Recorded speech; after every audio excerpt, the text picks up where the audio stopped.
जय हिंद मित्रांनो, एक्झाम जागर या एज्युकेशन यूट्यूब प्लॅटफॉर्मवर तुम्हा सर्वांचं पुन्हा एकदा स्वागत आहे. मित्रांनो, या आधीच्या सत्रामध्ये तुमच्यासाठीचा प्रश्न होता, नुकत्याच प्रकाशित करण्यात आलेल्या वर्ल्ड मायग्रेशन रिपोर्ट 2024 नुसार कोणता देश 2022 मध्ये सर्वाधिक रेमिटन्स मिळवणारा देश ठरला आहे? या प्रश्नाचं योग्य उत्तर आहे पर्याय क्रमांक 2, म्हणजेच आपला भारत हा 2022 मध्ये सर्वाधिक रेमिटन्स मिळवणारा देश ठरला आहे. बरं, या काळात आपल्या भारताला एकूण किती रेमिटन्स मिळाला? तर 111.22 अब्ज डॉलर इतका भारताला रेमिटन्स मिळालेला आहे व 100 अब्ज डॉलरहून अधिक रेमिटन्स प्राप्त करणारा भारत हा जगातील पहिलाच देश ठरलेला आहे.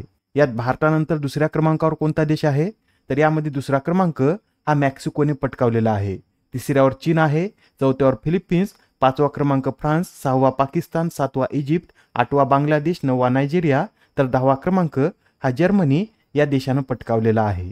आजच्या सत्राचा पहिला प्रश्न पहा. 2023-24 या आर्थिक वर्षात कोणता देश हा भारताचा सर्वात मोठा द्विपक्षीय व्यापारी भागीदार देश ठरला आहे? मित्रांनो, 2023-24 या आर्थिक वर्षात चीन हा भारताचा सर्वात मोठा द्विपक्षीय व्यापारी भागीदार देश ठरलेला आहे. चीनने आता अमेरिका या देशाला मागे टाकून हे प्रथम स्थान पटकावलेलं आहे. नुकतेच GTR म्हणजेच ग्लोबल ट्रेड रिसर्च इनिशिएटिव्हने ही आकडेवारी प्रकाशित केली असून 2023-24 मध्ये भारत आणि चीन यांचा एकूण द्विपक्षीय व्यापार हा 118.4 अब्ज डॉलर इतका होता. बरं, याच काळात भारत आणि अमेरिका यांचा द्विपक्षीय व्यापार किती झाला आहे? तर 118.3 अब्ज डॉलर इतका भारत आणि अमेरिका या दोन देशांचा द्विपक्षीय व्यापार झालेला आहे. मित्रांनो, आता आपण येथे भारताने चीनला किती निर्यात केली व चीनकडून किती आयात केली हे सुद्धा समजून घेऊया. या 2023-24 आर्थिक वर्षात भारताद्वारे चीनला करण्यात येणाऱ्या निर्यातीत ही 8.7% वाढ झाली आहे व भारताने चीनला एकूण 16.67 अब्ज डॉलरची निर्यात केली आहे. तेच भारताने चीनकडून किती आयात केली? तर चीनद्वारे करण्यात येणाऱ्या आयातीत ही 3.24% वाढ झाली असून भारताने चीनकडून 101.7 अब्ज डॉलरची आयात केलेली आहे. यात हे सुद्धा नोट करून घ्या, 2013-14 ते 2017-18 व 2020-21 मध्येही चीन हा भारताचा सर्वोच्च व्यापारी भागीदार देश होता. अशाच प्रकारे आपण भारत आणि अमेरिका या दोन देशातील द्विपक्षीय व्यापार सुद्धा समजून घेऊया. 2023-24 या आर्थिक वर्षात भारताद्वारे अमेरिकेला करण्यात येणाऱ्या निर्यातीत एकूण 1.32% घसरण झाली असून या काळात भारताने अमेरिकेला 77.5 अब्ज डॉलरची निर्यात केली आहे. आणि मित्रांनो, भारताच्या निर्यातीत जशी घसरण झाली आहे त्याचप्रमाणे भारताद्वारे अमेरिकेकडून करण्यात येणाऱ्या आयातीत सुद्धा 20% घसरण झाली आहे व भारताने मागच्या वित्त वर्षात अमेरिकेकडून 40.8 अब्ज डॉलरची आयात केली आहे.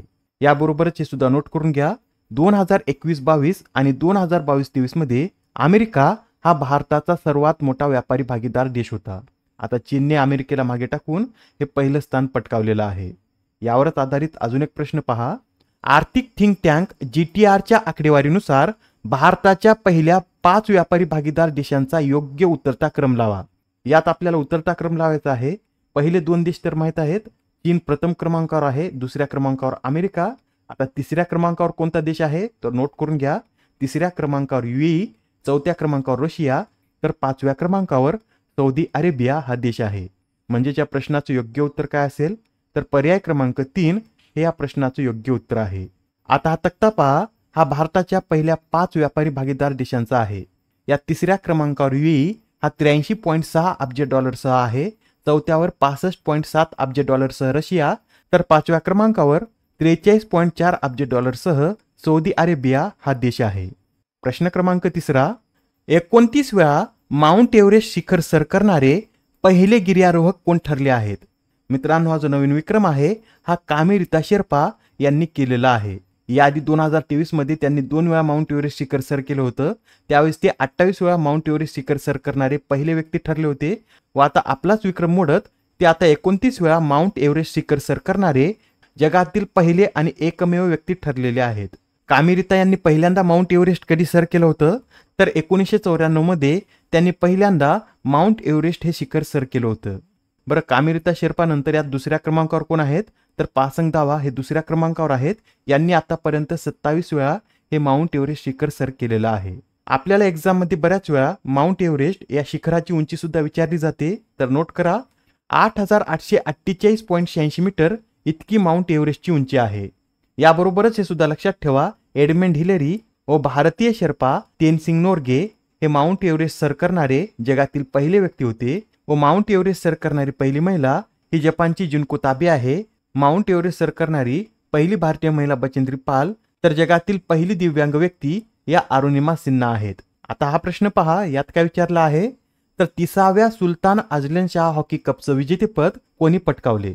या प्रश्नाचं योग्य उत्तर आहे पर्याय क्रमांक 4 म्हणजे जपान या देशाने या 30व्या सुलतान अझलन शाह हॉकी कपचं विजेतेपद पटकावलेलं आहे. जपानने अंतिम सामन्यात पेनाल्टी शूटआउटमध्ये पाकिस्तानला 4-1 असा हरवून या स्पर्धेचं प्रथमच विजेतेपद पटकावलं आहे.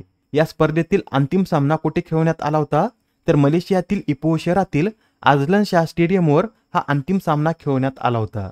या हॉकी कपमध्ये तिसरं स्थान हे न्यूझीलंड या देशानं पटकावलं आहे. सुलतान अझलन शाह हॉकी कप विषयी सांगायचं झालं तर ही स्पर्धा मलेशियामध्ये आयोजित वार्षिक आंतरराष्ट्रीय पुरुष फील्ड हॉकी स्पर्धा असून याचं आयोजन 1983 पासून करण्यात येत आहे व 1998 पासून ही स्पर्धा वार्षिक आयोजित केली जात आहे. त्याआधी 2 वर्षातून एकदा या स्पर्धेचं आयोजन करण्यात येत होतं, पण 1998 पासून याचं आयोजन दरवर्षी करण्यात येत आहे. बरं, सुलतान अझलन शाह कप आतापर्यंत सर्वाधिक वेळा कोणत्या देशानं पटकावला आहे तर ऑस्ट्रेलिया या देशाने आतापर्यंत ही स्पर्धा 10 वेळा जिंकली आहे. भारताने 5 वेळा तर पाकिस्तानने 3 वेळा जिंकली आहे. भारताने ही स्पर्धा कधी कधी जिंकली आहे तर 1985, 1991, 1995, 2009 व 2010 मध्ये सुद्धा भारताने या स्पर्धेचं विजेतेपद पटकावलं होतं.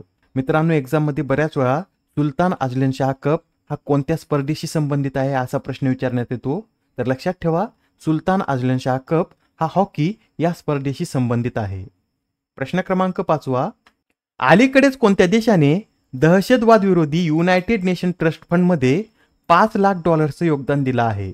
मित्रांनो, हा जो दहशतवाद विरोधी युनायटेड नेशन ट्रस्ट फंड आहे यामध्ये आपल्या भारताने हे $5 लाख योगदान दिलेलं आहे.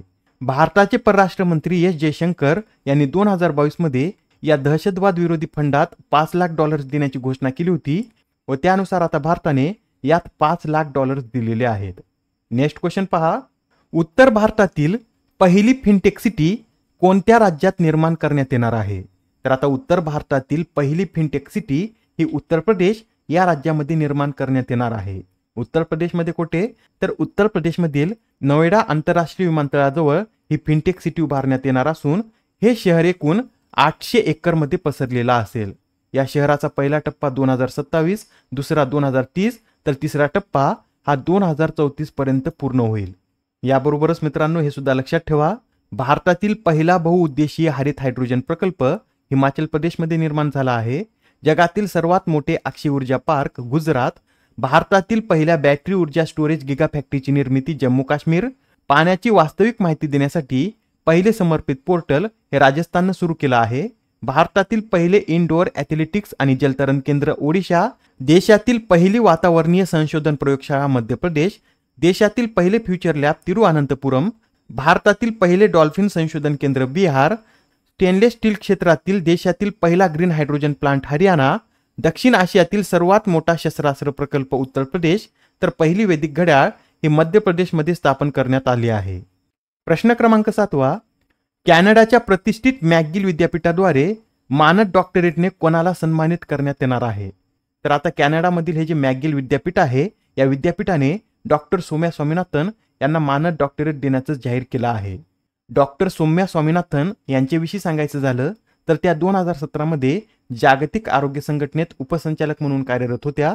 तसेच 2019 मध्ये त्या जागतिक आरोग्य संघटनेच्या पहिल्या मुख्य वैज्ञानिक देखील बनल्या होत्या. प्रश्न क्रमांक 8, इफ्कोच्या अध्यक्षपदी कोणाची नियुक्ती करण्यात आली. इफ्को या संस्थेमध्ये नुकतीच अध्यक्षपदासाठी निवडणूक पार पडली असून आता इफ्कोचे अध्यक्ष म्हणून दिलीप संघानी हे निवडून आले आहेत. यांच्यासहच इफ्कोच्या उपाध्यक्षपदी बलवीर सिंग हे निवडून आले आहेत. इफ्कोचं फुल फॉर्म नोट करून घ्या. इफ्को म्हणजे इंडियन फार्मर्स फर्टिलायझर कॉर्पोरेशन. याची स्थापना 1967 मध्ये करण्यात आली होती व याचं मुख्यालय नवी दिल्ली येथे स्थित आहे. आजच्या सत्रामधील शेवटचा प्रश्न पहा, अलीकडेच कोणत्या संस्थेने भारतीयांसाठी आधुनिक खाण्याच्या सवयींच्या अनुषंगाने सुधारित आहारविषयक मार्गदर्शक तत्वे जाहीर केली आहेत. तर आता ही जी खाण्याविषयीची नवीन मार्गदर्शक तत्वे आहेत ही ICMR या संस्थेद्वारे जाहीर करण्यात आलेली आहेत. महत्वाचा प्रश्न आहे, लक्षात ठेवा. एक्झाम मध्ये बऱ्याच वेळा असे प्रश्न विचारण्यात येतात. ICMR या संस्थेने आधुनिक खाण्याच्या सवयीच्या अनुषंगाने सुधारित आहारविषयक मार्गदर्शक तत्वे जारी केली आहेत. ICMR चं फुल फॉर्म नोट करून घ्या. Indian council of medical research असं ICMR चं फुल फॉर्म आहे. आजच्या सत्रामधील तुमच्यासाठीचा प्रश्न पहा. मेघालयच्या पहिल्या महिला पोलीस प्रमुख म्हणून कोणाची नियुक्ती करण्यात आली? आता या प्रश्नाचं उत्तर कमेंटमध्ये देण्याचा प्रयत्न करा. उत्तर चुकलं तरी काय हरकत नाही, कारण ज्यावेळेस तुम्हाला या प्रश्नाचं योग्य उत्तर माहित होतं त्यावेळेस हा प्रश्न तुमच्या दीर्घकाळापर्यंत लक्षात राहतो. तर आता पुढच्या सत्रामध्ये पुन्हा भेटूया. धन्यवाद.